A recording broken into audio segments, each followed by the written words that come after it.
नमस्कार दोस्तों, मैं हूं वर्षा वेणुगोपाल और आप देख रहे हैं के टीवी भारत का बिहार इलेक्शन स्पेशल। आज बात करेंगे एक ऐसे नेता की जो भले ही छोटी पार्टी चलाते हो, लेकिन बिहार की राजनीति में उनका असर अब भी बड़ा है। जी हाँ, हम बात कर रहे हैं जितिन राम मांझी की, जिनसे एनडीए को इस बार बहुत बड़ी उम्मीदें हैं। बिहार में पिछले 20 सालों से राजनीति के दो बड़े चेहरे रहे हैं, नीतीश कुमार और जितिन राम मांझी। नीतीश कुमार का चेहरा बिहार की पॉलिटिक्स का पर्याय बन चुका है, लेकिन जब 2014 में उन्होंने सीएम पद से इस्तीफा दिया तो कुर्सी सौंपी थी किसी और को, और वो थे जितिन राम मांझी। हालांकि ये सफर ज्यादा लंबा नहीं चला, सिर्फ 9 महीने में दोनों नेताओं के रिश्तों में कड़वाहट आ गई, लेकिन मांझी का असर खत्म नहीं हुआ। 81 साल के जितिन राम मांझी का पॉलिटिकल करियर 4 दशक से भी पुराना है।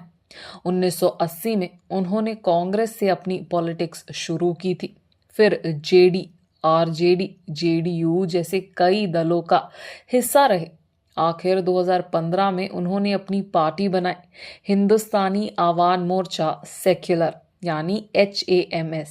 वो 7 बार के विधायक रह चुके हैं, आज गया लोकसभा सीट से MP है और फिलहाल केंद्रीय MSME मंत्री के रूप में एनडीए सरकार में शामिल है।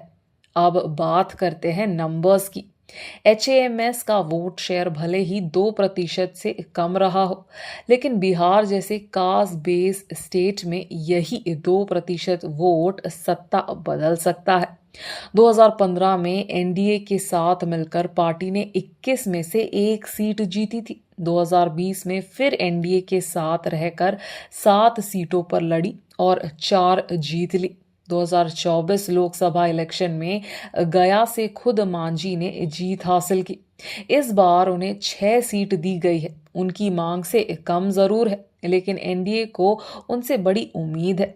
मांझी महादलित समाज से आते हैं, खासकर मुशहर कम्युनिटी से, जो बिहार की लगभग 20% दलित आबादी का हिस्सा है। 2022 की जाति जनगणना के मुताबिक दलित वर्ग राज्य की बड़ी पॉलिटिकल पावर है। मांझी इसी कम्युनिटी के प्रतिनिधि है और उनका असर महादलितों के बीच आज भी गहरा है। वो गया लोकसभा से MP है, जो महागढ़ क्षेत्र में आता है। इस रीजन में 26 विधानसभा सीट्स हैं, जिसमें से 6 सिर्फ गया के अंदर है, यानी इस एरिया में मांझी का असर कई सीट पर पड़ सकता है।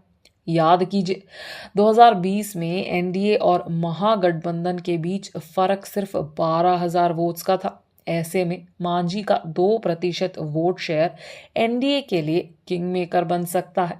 एक वक्त था जब नीतीश कुमार ने बिहार की राजनीति का रुख बदला था, और आज वही करिश्मा छोटे स्तर पर सही मांझी दोहरा सकते हैं। शायद इसी वजह से एनडीए उन्हें अपना माउंटेन मैन मानकर मैदान में उतार रही है। इलेक्शन 2 फेसेस में होंगे, 6 और 11 नवंबर को, जबकि काउंटिंग 14 नवंबर को होगी। अब देखना ये होगा कि क्या जितिन राम मांझी एनडीए की जीत की मजबूत छटन साबित होंगे, या ये 2% वोट किसी और के पीछे चला जाएगा। तो दोस्तों, क्या जितिन राम मांझी एनडीए के लिए फिर से गया से विजय लिख पाएंगे? आपकी क्या राय है? कमेंट में जरूर बताएं। मैं हूं वर्षा वेणुगोपाल। देखते रहिए के टीवी भारत।